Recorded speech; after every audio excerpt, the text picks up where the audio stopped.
हाँ, नमस्कार। फाइनेंशियल बकवास में आपका स्वागत है। तो इस वीडियो में हम बात करेंगे पैसों की पाठशाला, इम्पोर्टेंट मनी लेसन्स। तो हम लोग पैसा बहुत कमाते हैं, लेकिन पैसा बचाने के लिए हमें बहुत सारी चीज़ों का ध्यान रखना पड़ता है। आज उसके बारे में ही हम बात करने वाले हैं। तो सबसे पहला है कि जब निवेश करना शुरू करो तभी अच्छा, जैसे जब जागो तब सवेरा। मतलब कि अगर आपकी उम्र भले ही 20 साल हो, 25 साल हो या 40 साल हो, अगर आपने अभी तक पैसा नहीं बचाया कोई बात नहीं है, लेकिन आप अब बचाना शुरू कर सकते हैं। वित्तीय जानकारी पर घर में बात करना शुरू करें, जिससे सभी लोग धीरे धीरे इसमें अपनी राय देने लगे। मतलब कि भले ही वो बीवी हो या बच्चा हो या माँ बाप हो, सभी से बात करें आप वित्तीय जानकारी के बारे में। ठीक है कि किस में पैसा निवेश करना चाहिए, कहाँ करना चाहिए, ये कंपनी अच्छा कर रही है, ये म्यूचुअल फंड अच्छा है। इस तरीके से धीरे धीरे बात करेंगे तो उनका भी जो है इंटरेस्ट बनेगा। अपने घर के लिए एक बजट जरूर बनाएं, हर हर महीने के लिए एक बजट जरूर बनाएं। तो और उसी के अंदर रहने की कोशिश करें। खर्च करिए परंतु ध्यान से और अपनी चादर के अनुसार। तो क्या है कि आप खर्च करिए, ऐसा नहीं है कि आप कमा रहे हैं तो खर्च ना करें, सब पैसा बचा लें, तो फिर कमाने का मतलब ही नहीं है। तो खर्च करिए, लेकिन अपनी चादर के अनुसार कि हाँ, अगर आप 10 रुपए कमा रहे हैं तो आपको कितना 6 रुपए 7 रुपए जो है खर्च करना है, या 8 रुपए खर्च करना है, लेकिन आपको 2 रुपए तो बचाना ही है। अपने वित्तीय लक्ष्यों की सूची बनाएं और साथ ही उसकी समय सीमा और रकम भी लिखें। तो आप हमारे पहले के वीडियो देख सकते हैं, जिसमें हमने बात करी हुई है कि फाइनेंशियल प्लानिंग जो है, वित्तीय आयोजना कैसे की जाए, क्या क्या करना चाहिए। जैसे कि मैं आपको एक मोटे तौर पर बता देता हूँ कि अपनी शादी शादी के बाद घर लेना है, कार लेना है, उसके बाद में बच्चों की पढ़ाई, बच्चों की शादी, और अपना खुद का सेवानिवृत्ति का लक्ष्य। तो मुख्य रूप से ये लक्ष्य हम लोग ध्यान में रखते हैं। तो आप उसकी समय सीमा, यानी कि अगर आप मान लीजिए कि आज 30 साल के हैं और आप अपनी समय सीमा बनाना चाहते हैं कि 65 साल तक मुझे ये करना है, तो आप अपने लक्ष्य लिख लीजिए कि अगले 5 साल बाद मुझे घर चाहिए तो उसके लिए डाउन पेमेंट इतना चाहिए, मुझे कार लेनी है तो मुझे इतना पैसा चाहिए। तो आप पहले लक्ष्य बना लीजिए, उसके बाद में उसकी रकम लिख लें। तो आपको पता रहेगा कि आपको हर महीने कितना रुपया बचाना है, और वह आपकी मदद करेगा। स्वास्थ्य बीमा को नजरअंदाज न करें। अगर आज की तारीख में देखें तो मेडिकल बहुत ही महंगा हो गया है, जिसके कारण छोटी से छोटी बीमारी का भी बहुत ज्यादा खर्चा हो गया है। तो इसके लिए कभी भी स्वास्थ्य बीमा को नजरअंदाज न करें, हमेशा मेडिक्लेम लेके रखें। वित्तीय जानकारी जानने के लिए अपने जीवन साथी की सहायता लें। तो वित्तीय जानकारी के लिए आप अपने परिवार पर, अपने जीवन साथी पर विश्वास करें। उनको बताएं कि कैसे चीजें देखी जाती हैं, कैसे समझा जाता है। क्योंकि आप अकेले बहुत कुछ नहीं कर सकते, लेकिन अगर आप एक की जगह दो लोग होंगे तो ज्यादा चीजें समझ सकते हैं। ऋण लीजिए परंतु उतना ही जितना आप चुका सकें। आप आजकल तो रोज ही फोन आते हैं, या आप किसी बैंक में विजिट करते हैं कि सर आपको इतना पर्सनल लोन मिल सकता है, इतना हाउसिंग लोन मिल सकता है, ये भी मिल सकता है, वो भी मिल सकता है। तो आप लालच ना करें। सबसे पहले अपनी जरूरत के अनुसार देखें कि वाकई में आपको लोन की जरूरत है क्या, ऋण की जरूरत है।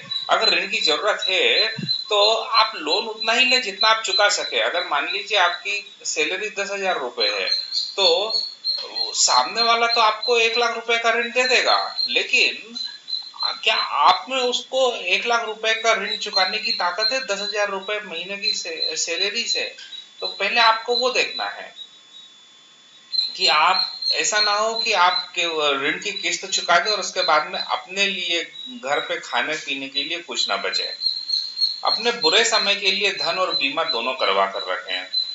तो अपने बुरे समय के लिए धन बचाएं, मतलब कि कम से कम अपने मासिक खर्चे का 5 से 6 गुना ज्यादा।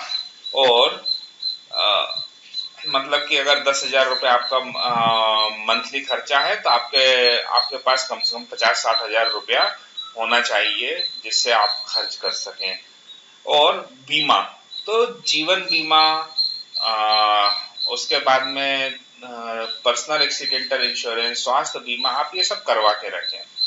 अपनी वित्तीय जानकारी को परिवार से गोपनीय ना रखें।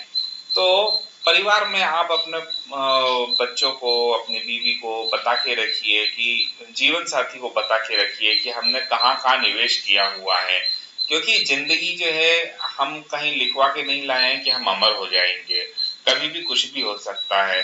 तो बेहतर है कि उन्हें चीजों का पता होना चाहिए जिससे उन्हें परेशानी ना हो।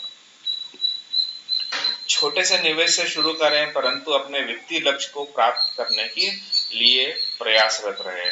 छोटे से निवेश से शुरू करें, मतलब 500 रुपए, 1000 रुपए से शुरू करें और अपने वित्तीय लक्ष्य को ध्यान रखें कि हाँ, मुझे इसके लिए अगर 1 लाख रुपए जमा करना है या 5 लाख रुपए जमा करना है, तो उसका आप देख लें कि कितने रुपए आपको हर महीने जमा करना है और लगभग कितना इंटरेस्ट मिलेगा। अगर एसआईपी करते हैं तो एसआईपी कैलकुलेटर बहुत सारे ऑनलाइन उपलब्ध हैं, तो आप उससे कैलकुलेट कर सकते हैं। अपने लक्ष्यों को समय के अनुसार प्राथमिकता दें और अपने सेवानिवृत्ति लक्ष्य को ना भूलें। अब मान लीजिए कि कोई जो पहले का गोल है, मतलब कि आज से 5 साल वाला गोल है, जो घर का गोल है, वो आपके लिए बहुत इंपॉर्टेंट है, क्योंकि अगर आप उसके लिए आज पैसे बचाना शुरू नहीं करेंगे तो 5 साल बाद आप उस गोल को, लक्ष्य को प्राप्त नहीं कर पाएंगे। लेकिन अगर 15 साल बाद वाला लक्ष्य है और उसको बचाने, उसके लिए आपके पास पैसा नहीं है, तो आप क्या कर सकते हैं, पहले 5 साल के लिए जो गोल है, आप उसके लिए पैसा जमा करना शुरू करें। फिर जब धीरे धीरे आपके पास में पैसा आते जाए या फिर आप अपने खर्चों में कटौती कर कर पाए, तो आप 15 साल वाले लक्ष्य के लिए भी को पाने के लिए भी प्रयासरत रहे।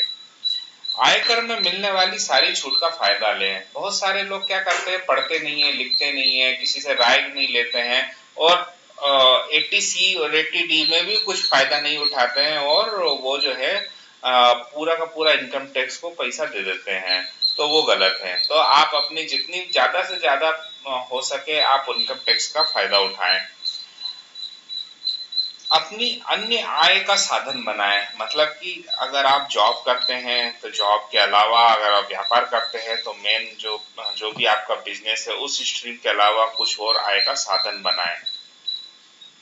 अपने पैसों के साथ अच्छा व्यवहार करें, आखिर आपकी कड़ी मेहनत की कमाई है, आपकी गाड़ी मेहनत है, ठीक है ना, आपकी कड़ी मेहनत की गाड़ी कमाई है, तो आप अपने पैसों के साथ अच्छा व्यवहार करें, फालतू में बहुत ज्यादा पैसा खर्च ना करें। जो पैसा कमाता है वही वही जो है पैसा खर्च करने का दर्द समझ सकता है।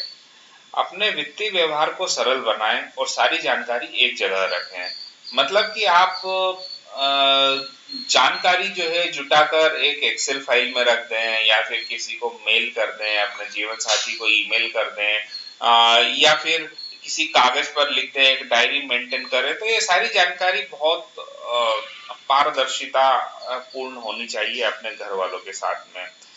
अपनी वसीयत को बनाने में देर न करें। अगर आपके पास में अचल संपत्ति है तो उसके लिए बेहतर है कि आप एक विल लिख दें, वसीयत बना लें, तो वो सबसे बढ़िया रहेगा। अपने वित्तीय जीवन को सुखी बनाने के लिए हर वर्ष एक नई जानकारी सीखिए।